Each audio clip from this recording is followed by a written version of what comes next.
High বন্ধুরা, সবাই কেমন আছো? আজকে অনেক দিন পর তোমাদের সাথে ডেলি ব্লগ শেয়ার করছি।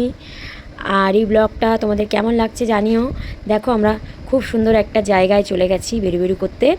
আজকে ছিল বিশ্বকর্মা পুজো এবং রান্না পুজো দুটো একসাথেই, তাই জন্যই আমরা চলে গেলাম একটা আত্মীয়র বাড়িতে, একটা কাকুর বাড়িতে। আর কাকুরটা খুব খুব ভালো ছিল। দেখো রাস্তাটা কি সুন্দর ফাঁকা, পুরো একদম ধান চাষ হয়েছে।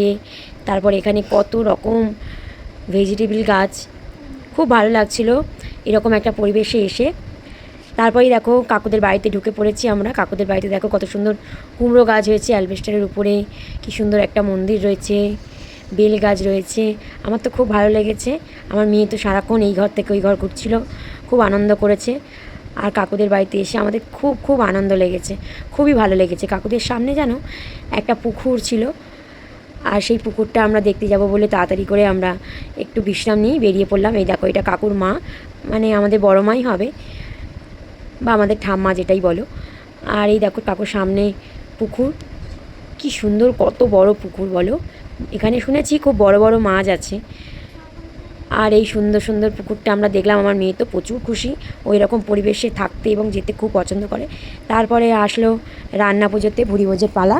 তো আমরা পান্তা দিয়েছে কাকিমা, কি সুন্দর করে আমাদেরকে কলা পাতা দিয়ে সব ভাজাভুজিগুলো দিচ্ছে। কাকিমাদের রান্না পুজো না, নিরামিষ রান্না পুজো।